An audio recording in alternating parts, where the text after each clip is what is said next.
even sure I know how to do that. so, let's go ahead and get started. Aaron, thanks for coming, man. Awesome. Thank you so much for having me. This is an amazing opportunity to share the story of Form 5. Yeah, I'm super excited. And as usual, like I've got another guest who's probably more familiar with Brickhouse Blue than I am. Just what's a little bit of your background or just kind of like your relationship with Brickhouse Blue? Yeah, so I attended the opening. I've been familiar with Innovate New Albany. So I got invited to the grand opening. It's like almost a year ago now, which Yeah, is crazy. Was just absolutely impressed with the space and just I think leveling up the opportunity for entrepreneurs, innovators in the New Albany area to like have a space, an ecosystem. It's been really cool to watch it like grow over the last yeah, last year. yeah. It's really cool. So we've we're not sure if we've met before. We think we should have if we haven't. It was Yep. like maybe around COVID time. Yep. But I've been following you on social media. I feel like forever. I've always been like just super impressed with the story, and just what you're doing. And I'll be honest, I don't know a ton about it, right? Other than kind of like what I've seen on social media. So um, I'm not sure. I'm not sure where to start. Yeah. Let's do this. Let's start with like New Albany High School. So you're a New Albany grad. Yeah. So, well, I have to even start before then, because I think it's really important to note that I get to flash a card that not many people get to flash, which is that I'm old New Albany. Which I know a lot of people are like, "What does that even mean?" My grandpa and his mom moved into the community in the 40s. Oh He wow. graduated from what was then Plain Township High School in 1951. And then my dad graduated from New Albany in 1984. His siblings in the 70s. I'm six of eight cousins that all graduated from New Albany. So our family's been here for quite some time. And so I am the baby. I'm the very last. That's And awesome. so I graduated from New Albany High School in 2017. And really during my time in high school, was known for the research and development that I was doing within the kind of adaptive products, prosthetic space, because I was born without my hand. And Yeah. so that's really kind of what set me on this amazing journey. And the New Albany community has been absolutely 100% behind me and supporting like a teenager's dream that's like now reality. Yeah. It's this wasn't like wasn't an accident. You were born like this, right? So Correct. I mean, did you like when tell me what that was like? Like what's it Yeah. like growing up like It has its own challenges. I learned to cope with it and figured out what worked and what was more challenging. But I think the biggest thing for me growing up was like the lack of representation. yeah.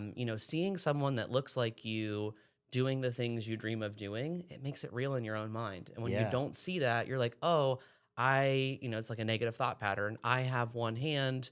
I want to play the cello, but there's like no one I've ever seen play the cello. So like that's probably just not something that I can do. Yeah. But really it's a matter of like having a community and having access to the right tools to be able to like, oh, I just need something that attaches my arm, hold the cello bow. Like Yeah. that's kind of been Do this you play the journey that cello? I've been on. I do Okay. not play the cello. That's on my list of things. I want to play an instrument so bad. But like I think that's like the amazing thing with the organization I started, Form 5. I get to be the person I needed growing up. Yeah, There's that's really so cool. many things that just access to community, that connection so important. But like all the things I shied away from as a kid, Yeah. I could have done. I just didn't have the right tool to help me do it. And Yeah. so I look back on my childhood and I think, wow, if Form 5 existed then, I would be playing the cello. I'd probably play multiple instruments. I'd be doing Yeah. all the things. And so it's on the list. I'm going to do it. That's awesome. I guess so. Like, at what point did like so was it? Um, I guess like what made you want to get into like this engineering and innovation and like inventing? Yeah. I don't know. It's interesting. For the longest time, I've tried to like figure out like where did this love for technology start? I was like a techie kid. So like Okay. if you had a problem with your computer and you were a relative of mine, I probably helped you. Like Yeah. I was tech support. Printer's not working, call Aaron. Like that was Yeah. always me as a kid. So like technology was always my thing. And honestly, my whole at 14, my thought for the future was like, I want to go to school for photography and film. I was super into that.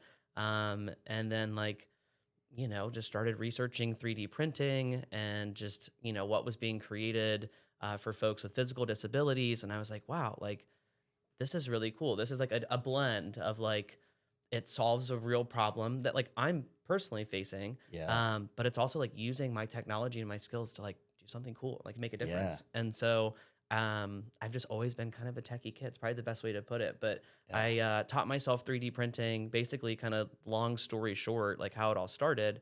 I was in my sophomore year of high school. Really everything that like the beginning of Form 5, the genesis of it all, it's just really everything happened so miraculously. Yeah. Like I was just a kid, researching 3D printing, and I'm like, I will never see a 3D printer. It's too expensive, like whatever. The school district the next year got a grant and like got a fabrication lab and had 3D printers, and I was like, oh my god, like this is a lot more real. Yeah. And I just had done research on my own, and then when the school implemented their fabrication lab, there was only like one teacher. It's like a new facility. It's like one Yeah. teacher Yeah. who's trained, one guy has a key to the room.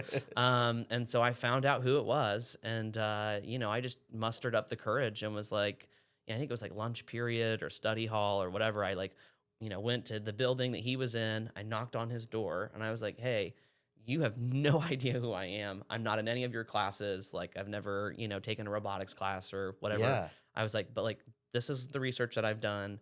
I know you're the dude with the key to the printer. Would you like help me? Like, I want to learn from you. And this is like my project. And so pretty much in study hall, at lunch, after school, I would be in there working. And I was like at that time, really the only student that was like using the technology, Yeah. like not in class or not to make a keychain. It was like something real. And so the end of my sophomore year, I had 3D printed my own prosthetic arm and like completely changed the trajectory of my life. Like, Yeah. and really has set me on this path of like helping other people that look like me and connecting with them and understanding their barriers. Because I think the thing I learned, obviously the technology, the advent of 3D printing is, shaping industries in new ways. But the thing that was disconnected that I was like, this is really the magic of what I wanted to create Form 5. I, as a person with a limb difference, know what I need. Yeah. Yeah. I Absolutely. have duct taped and hacked my whole life to work for me. Why not turn those things into actual solutions so that the whole community benefits? Then someone sees someone that looks like them doing the things that they want to Yep. do. Absolutely. And so that was like the idea. So It's the like, how do I now, something that was very personal, like creating a arm for me, turned into this could help a lot of people like me pretty much overnight. Yeah. Yeah. So the school already had the printer. They did, yes. Did they have to upgrade once you started like? No, I ended up just advancing so quickly that, on my 16th birthday, back in the day when Kickstarter campaigns were a big Yeah. deal, Yeah. I ran a Kickstarter campaign and Really? I raised $2,400 and purchased my own 3D printer to have in Wow. my basement and just was tinkering around and doing that pretty much the rest of high school. And then started the nonprofit literally 3 months after I graduated high school. And so That's awesome. we just celebrated our eighth anniversary this summer, which has just been, it's been incredible. I mean, to see the way the community has rallied around this, and like we're still here and people know about us and we're Yeah. growing our programs and we're getting ready to expand, nationwide. It's like, it really is like, it's like a dream come true for me that I get to do this. That's crazy. So when you started like tinkering with the printer, was it specifically for like your goal of a prosthetic, or was it like it was just one of those pieces of technology that you enjoyed? I very much had the goal You were to intentional. like intentional and research and develop like just different solutions for myself. And around that time, I was also connected to a community of people with limb differences, and Yeah. so locally and nationally. And that's when I was like, wow, this is actually like not just a problem I'm facing. Yeah. Yeah. And so wanted to start just reaching out and like understanding what needs were out there and how I could help. And so when I went to get my undergraduate degree, I took a gap year and then went to Ohio State Fisher College of Business. We were just kind of taking on cases here and there, really when I had time. Yeah. There was still so much of like, when you're 18 years old and you're like, I have to create a board and I have to Yeah. like fill out all this paperwork and all, and that takes time and just laying that foundation. But once that kind of got all kind of settled, I was like, I want us to just like rapid innovate. And Yeah. so, we had the concept was there. Listen to people with limb differences, have the resources and technology to solve their problems. That was Yeah. it. And how can we just rapid innovate? And so I had this idea for a workshop called CoFab. And CoFab stands for collaboration and fabrication. And basically, it's Form 5 walking the talk. We want to Yeah. include people in our product development. And so at CoFab, we identify one person with a limb difference who has a very specific need or has multiple needs. Hey, it's an 8-year-old boy who wants to play the cello or wants to play t-ball, or it's a woman who lost her arm who wants to get back into the workforce. And Yeah. so we pair that individual with a team of college students and industry mentors. So people Wow. who work at Honda and Battelle and all these major corporations across Ohio, volunteering their time over 4 weekends, and we develop completely from scratch a solution for that person for free. That's so crazy. And like we would like the things that we've created, we would have never thought of them in a million years If you didn't have somebody. if we didn't like listen to what the community needs. Yeah. And Man, as a that's awesome. result, what we create is super impactful because when I compare what Form 5's doing to what's happening currently in the industry is one, not listening to what people need. Yeah. And they're pushing this high tech, high cost solution. Obviously there's been amazing technology advancement in robotics and bionic technology. They have all these, really highly expensive bionic arms that are really, really cool. Like they look amazing, Yeah. but they actually don't help those people do much at all in their daily life. Wow. And so really what we've learned through listening, of course, is that people need solutions for different things in their life. So the thing that the product that they use to put their hair up is different than the product they use to ride their bike or to play an instrument, Yeah. or they need multiple things, especially an upper limb. There's been a lot of innovation in the prosthetic industry, but I think really in the last 10 years, it just hit upper limb. Yeah. There's a lot of research in lower limb, and I always give this example. Someone, whatever circumstance may be, they lose their leg, they, get fit for a prosthetic, and, they get a prosthetic that's for everyday use. It has a foot, you can put your shoe on it, whatever. But if that person's like, oh, I want to be a marathon runner, they have to go back, get a completely different type of prosthetic. Yeah. It's so specific to running, it's not called a prosthetic, it's called a blade. That level of intentionality and designing something with a specific use, it's not really happening in upper limb right now. Yeah. It's like, here's the high tech $30,000 plus bionic arm, and they market it in a way that's like, it'll help your kid do everything, which, like, as I'm not a parent, but I could only imagine hearing like, oh my gosh, this is like what my kids needs. It'll Yeah, help them yeah. do everything they've ever dreamed. Like we need to get this thing. And it doesn't help them. I mean, we've had kids come to us who have that type of technology, and they're like, I just want to play softball. Like, this does not help me play softball. Yeah. I don't yeah. want it to break, the motors and the sensors to break by the impact of catching a ball. It doesn't even fit into a glove to catch a ball. So like, we design Yeah. very specific solutions that help people do the things that they love. It evens the playing field. Man, that's so cool. It's really, really cool. I mean, I feel so blessed that like I found my thing at such a young age. Yeah. Yeah. But like, it's now like, I mean, yeah, it's my job, but like I get to do what I love every day. Yeah. It's really cool. And I get to see that it helps people like in front of me every single day, Yeah, which is just a massive blessing.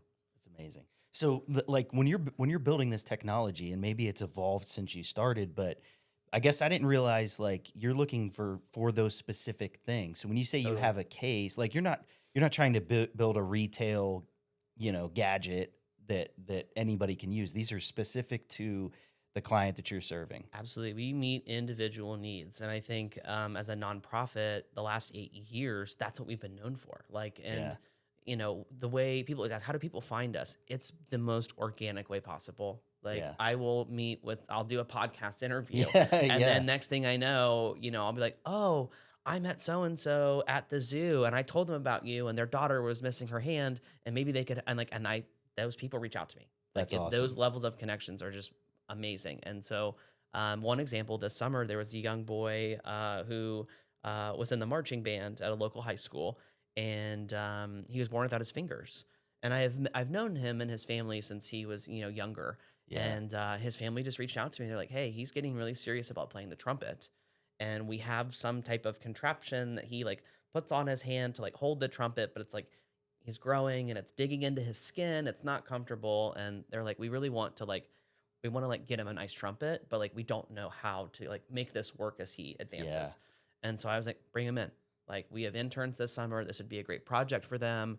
And so the interns this summer created just like, we take on cases like that That's all the time. awesome. And now he's in marching band and like rocking it. And like, that's the power of Form 5. Yeah. And so, while we've been doing that the last 8 years, we're focusing on how our impact can grow.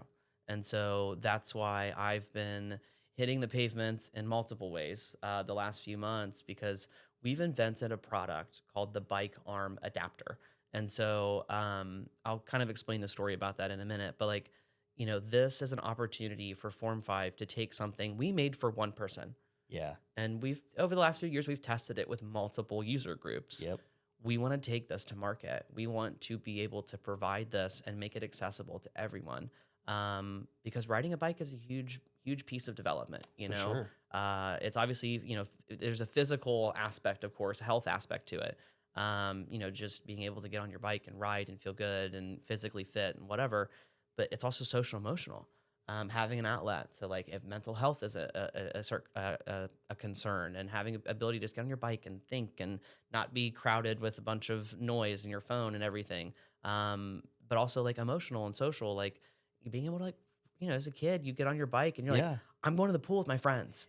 Mom and dad, I'll see you at dinner time. Like whatever it is. There's a lot of kids with limb differences not doing that.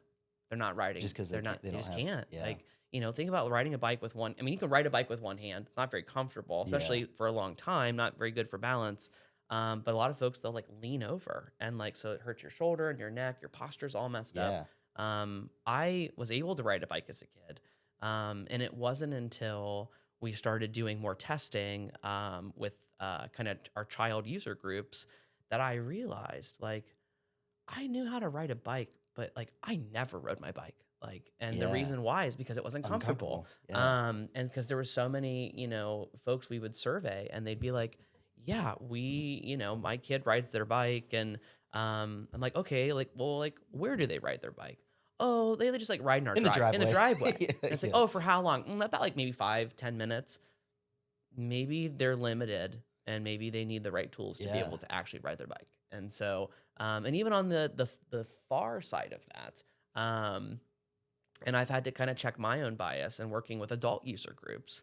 I'll chat with folks and, I obviously, we always lead with like, let's listen and have like that empathy session first before we're like, pushing, hey, there's a solution. We want you to try this, just to see what's worked, what's not worked. And so many folks who are older have just learned to adapt. And sometimes in a very unfortunate way, because they're just like, well, there was nothing like that for me as a kid. So like, I just never bike. Like I just don't do it. And it's really sad. And when I talk to some folks, there's definitely a level of pride. This is where I have to check my bias where, and I've learned to approach it a different way. Cause having someone come up to you and go, oh, there's this product, it'll help you ride your bike better, blah, blah, blah. Some people are like, well, I don't need that. I know how to ride a bike. I can ride. And it's more of like a proof of like, I'm able to do it. But I've had to like rephrase it and reframe the conversation where it's like, I know you can ride your bike. I can ride my bike too without the bike arm adapter, but maybe there's a better way now. Something just there's a little more something that's going to make it a little more comfortable. And so, but there's many times in my life and other circumstances where like I realize I do the same thing. I'm like, oh, have you ever tried blah, blah? It's like, I can do that. I can cut my own food. I can blah, blah, blah, blah. And it's like, well, no, like no one's saying that. They're just saying maybe there's a better way. But I think for the longest time, and it's not just people with limb differences, I think the broader disability community has just accepted how inaccessible things are. It's like, well, I think about people like who utilize a wheelchair and they're like, oh, well, there's no, accessibility ramp for me to get in the pool. So I guess I'm not going to, they never go to the pool. They never swim. They never do any of that. Like, and they just need the right thing to be able to do it. Man, that's awesome. Really, really cool. Man, I got so many questions. So, like, tell me some of give me an example, like one of your favorite cases, or like a Gosh. prosthetic or problem that you solved that like was maybe super innovative or unique, Um, or is it the bike? I would say it's the bike arm Yeah. adapter. So And describe that a little more then. So, yeah, so I guess to kind of give a little background on how it came to be, then I can kind of go into more specifics of like how it all works. So we had our very first CoFab, and so we accepted a woman who, in her middle age, was looking to be able to get back on a bike. She was able to ride a bike as a kid, but not very well. It was uncomfortable, and hadn't been on a bike since childhood. And she had a dear friend of hers who was diagnosed with cancer, and she was like, "I've everyone knows about Pelotonia." She's like, "I volunteer. I've been at the finish line. I've cheered everyone on." She goes, "But she it's wanted to ride. personal, and I want to ride in honor of my friend." And so, um, it was really sweet. She was hesitant about doing CoFab. She was like, "Well, I don't want to take this away from a younger kid who might need it." And I like had to kind of talk. I'm like, "This is your dream, like, Yeah. and I want to be able to help you." And so we, through that workshop, developed the bike arm adapter for her.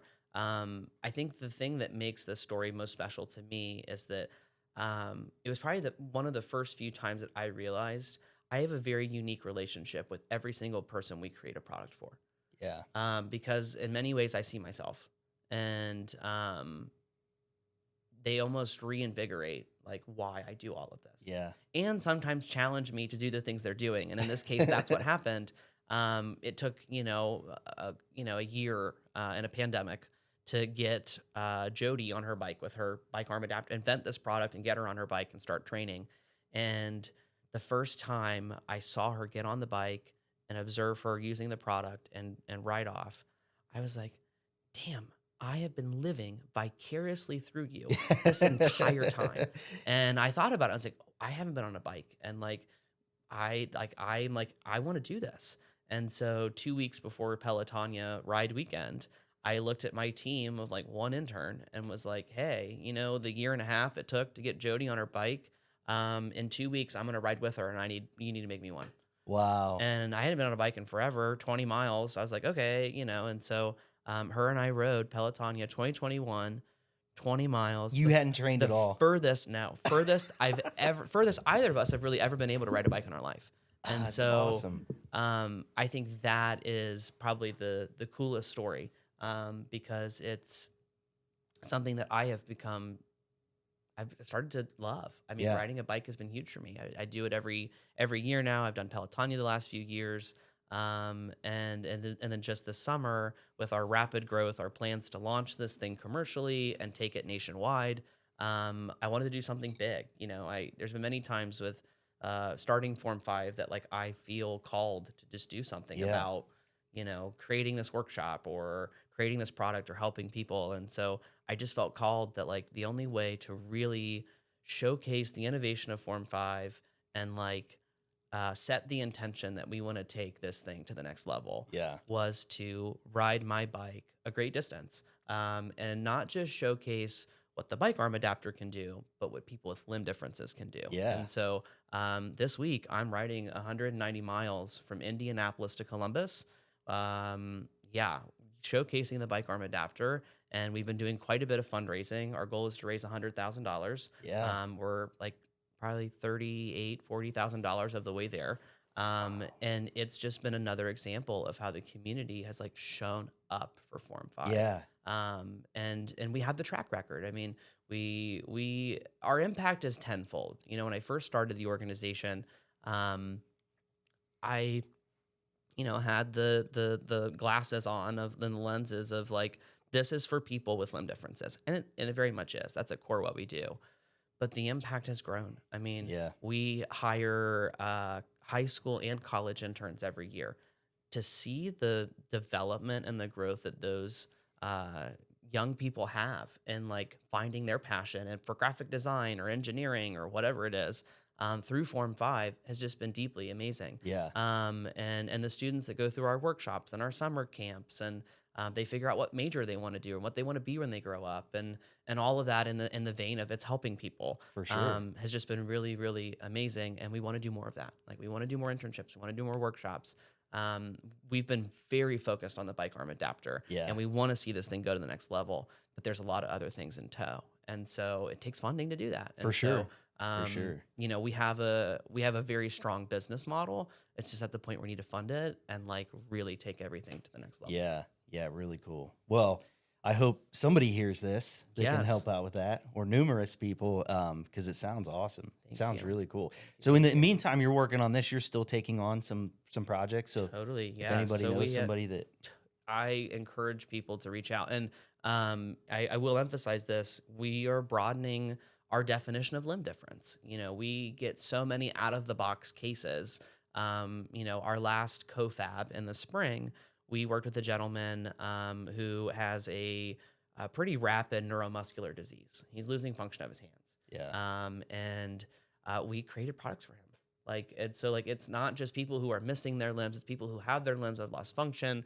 And while we're sometimes creating these products for people with missing limbs, we're also looking at how something like this could be like, oh wow, this could help someone, stroke patient, spinal cord injury, arthritis, Parkinson's disease, even like yeah, the things we're creating. Our innovation, Form 5's innovation, really has no bounds. yeah. That's awesome. It's really, really, really cool. So it's really focus on this bike adapter. What do you think is next? Are you so focused on that? There's so many things focused. I mean, the bike arm adapter is a really market disrupting product. And, you know, I don't say that in a boastful way. I say that because we've just spent so much time listening to the Yeah. community and their needs. And so this is a product. It's not a prosthetic. It's not a medical device. We've engineered this in a way where it affixes to the handlebar Yep. of a bike and not the person. So no one, it's not attached to their arm. No one wears it. And then something that's Ah. really unique to our design is that because we want to scale this nationwide, it's not custom to anyone's limb.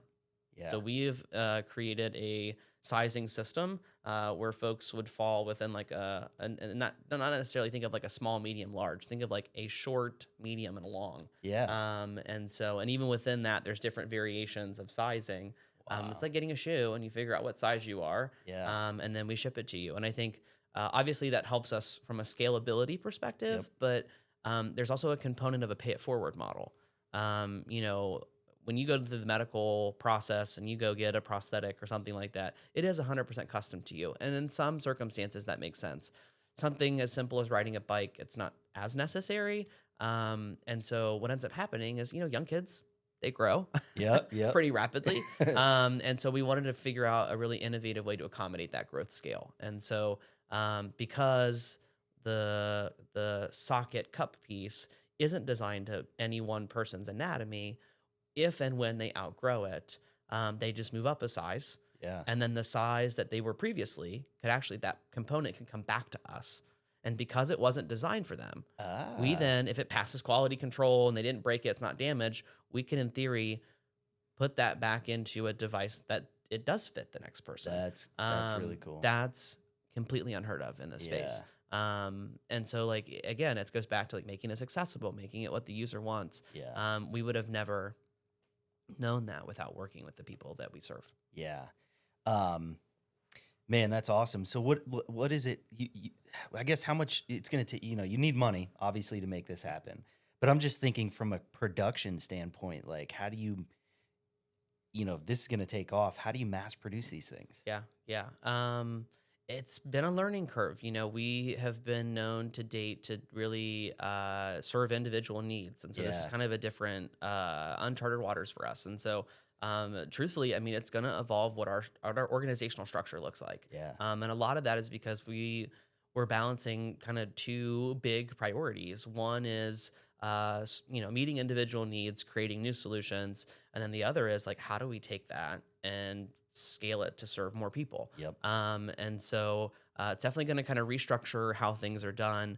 But I think really the long-term goal for us is that this is launching this product and subsequently others allows us to take our innovation further. Yep. And obviously make it more accessible to the broader community. But it's also going to help us like further our business model. So like launching these products in the marketplace, having a revenue stream that helps fund new innovation will be huge. You know, we 8 years as a nonprofit, the goals and objectives that we have, the things that we're marching towards, organizations don't even think about what we're doing 20 years out. Yeah. We're moving at lightning speed. And so we've been great stewards of our donors and the dollars that we receive. And so we're just excited about like, how can we invest in Form 5 and its innovation and see the impact grow? That's like the big thing for us. Like, Yeah. I love that 30 people have tested the bike arm adapter nationwide and they're giving us feedback. But like, I know there's more than 30 people that need this. For sure. You just got to get to them. We just got to get to them. Yeah. I got to touch on this because you're a tech guy, and we're talking to Yeah. Brad on the way in, which you know Brad, which is awesome. Which I assumed you would. We were talking about AI a little bit, and Yep. like just in the couple weeks we recorded that episode, Brad's like, I've kind of changed my tune a little bit. So I just want to touch on AI specifically in Yeah. your business. Like, is there a place for it? Are you utilizing it? Like, what are your thoughts there? I mean, I would be a fool to say like, no, we do not use AI. No. I mean, everyone is using AI. I think the sooner you integrate it into your business, the better.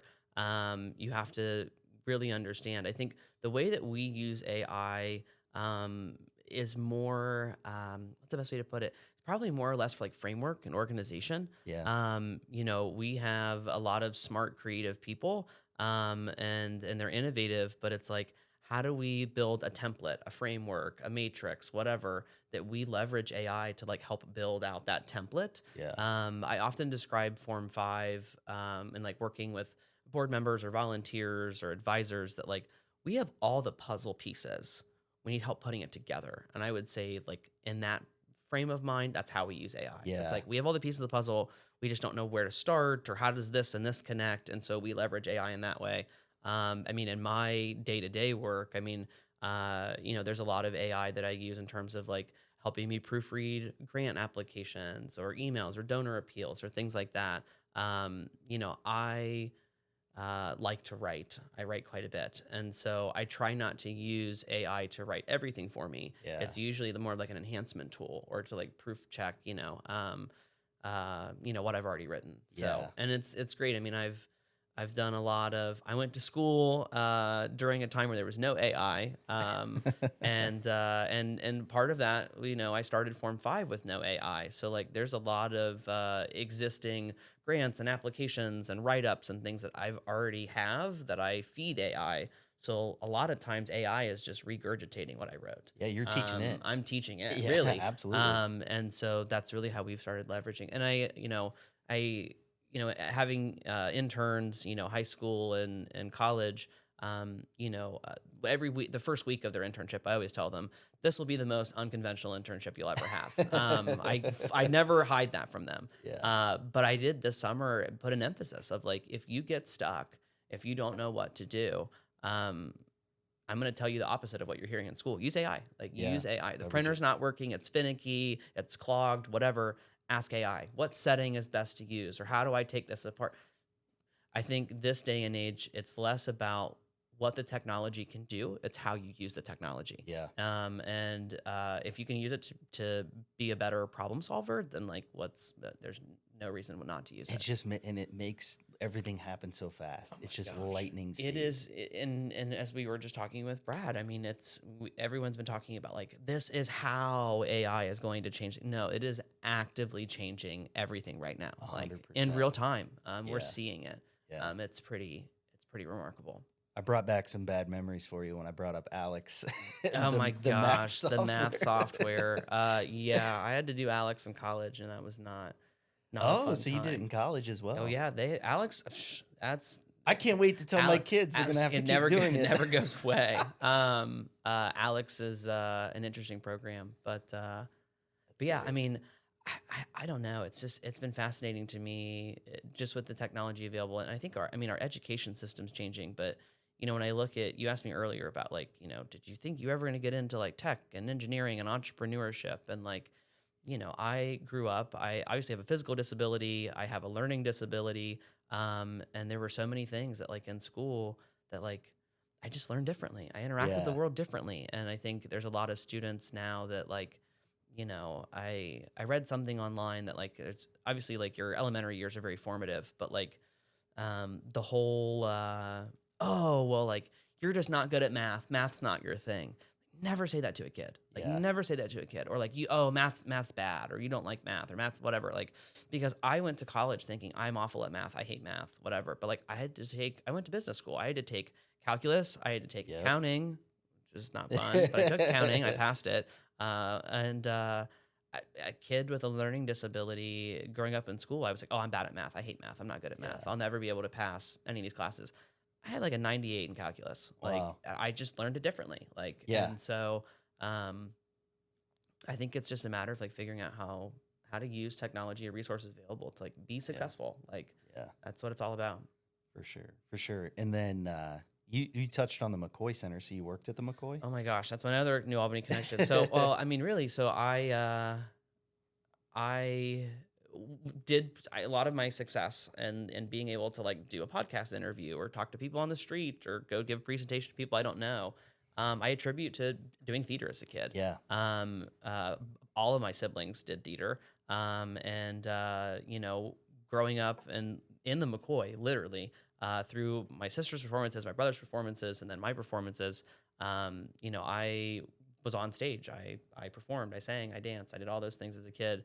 But then around high school time, I was like, I'm really curious, like, what happens backstage? Like, how does Yeah. the lights turn on? How does the sound happen? How do microphones work? Like, and so I flipped to technical theater in high school, and then was involved with helping the middle school create their theater department. So I was actually a technical director, and I helped start the middle school That's drama awesome. department.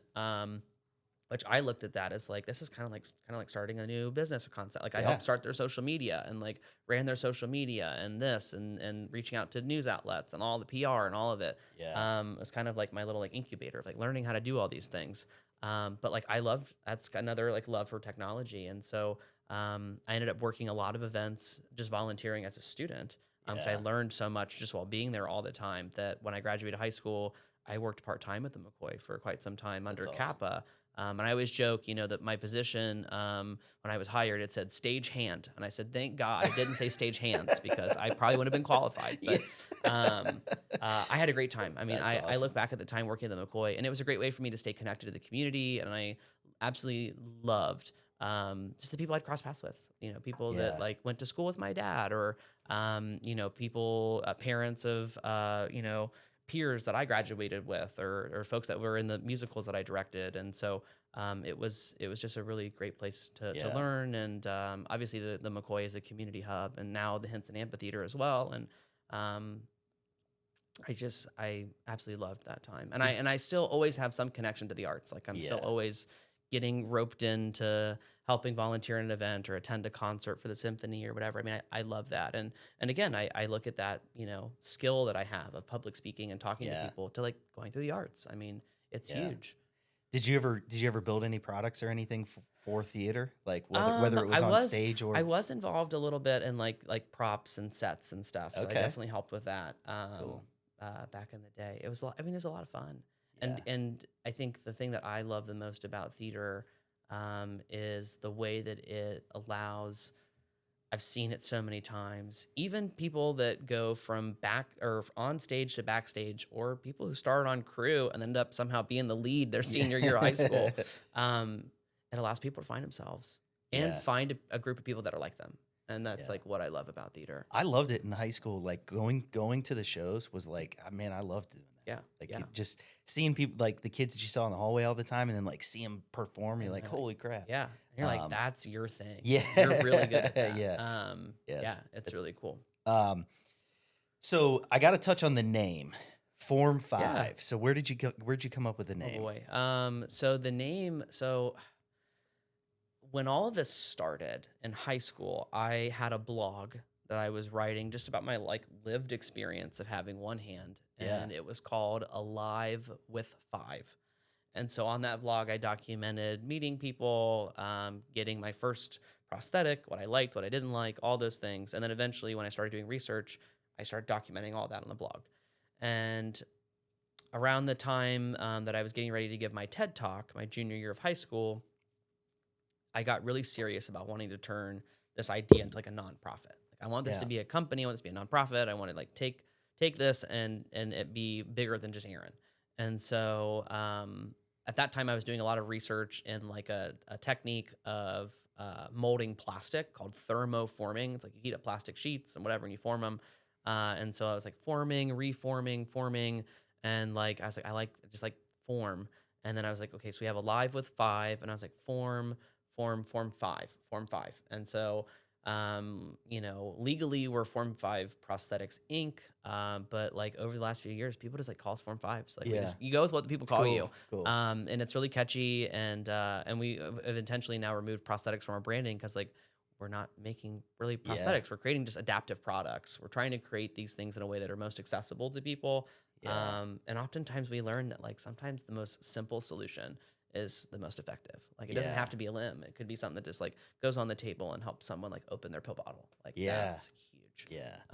That's the type of work that we do. So that's the history of Form 5. That's really cool. Well, I don't want to keep too much of your time, No man. worries. I No, thank you this has so been a much great for coming on. conversation. Yeah. And I hope that this can help you reach more people. Thank you. Yeah, man, I'm excited to see how it grows. Yeah. Good luck with the ride. Thank you. Yeah. So this Saturday, September 13th, I will be crossing the finish line at North High Brewing in Westerville. So we're Okay. doing a big finish line celebration. So definitely encourage folks to come support that way. Proceeds from the bar come back to Form 5 that evening to support our cause. Sweet. So when is it again? September 13th. September 13th. Okay. Saturday, September 13th at North High Brewing in Westerville. There's a bike path that runs literally right behind their beer garden. And so Yeah. I'll cross the finish line there. We'll have balloons. The whole community is going to come out. And then we've been fortunate. There's a local band, up and coming band, Honey and Blue, that will actually Okay. be playing my finish line celebration, which has Nice. been really cool. I mean, they found out about Form 5 through one of our last fundraisers, met with them, and she was telling me, she's like, my father had a physical disability. She's like, I'm like really moved by what you're doing. She's like, I didn't even know this existed. Yeah. And the next thing you know, she's like, I would love to help you, and I will play a set at your finish line celebration. They have a huge following. So like they're going to draw a crowd. Ah, that's Obviously really cool. me riding my bike 190 miles is going to draw a crowd, I hope. Yes. And there's also a high state football game, so people can come hang out, Perfect. celebrate, and then watch the game there. So Who do they play that week? OU. It's not a big game, That's all right. but it's a Yeah, game. it's a People are like, game. hey, I want to get out of the house. I'm going to Yeah. hit North High Brewing and support Form 5. That's what it's all about. So, Man, awesome, awesome, awesome. Well, I look forward to following along. thank you so much. I appreciate the opportunity to just share my story. And, I always look at it as if one more person knows about Form 5, that's a win. Absolutely, absolutely. Awesome. Well, thanks, man. Appreciate Thank it. you. Alrighty.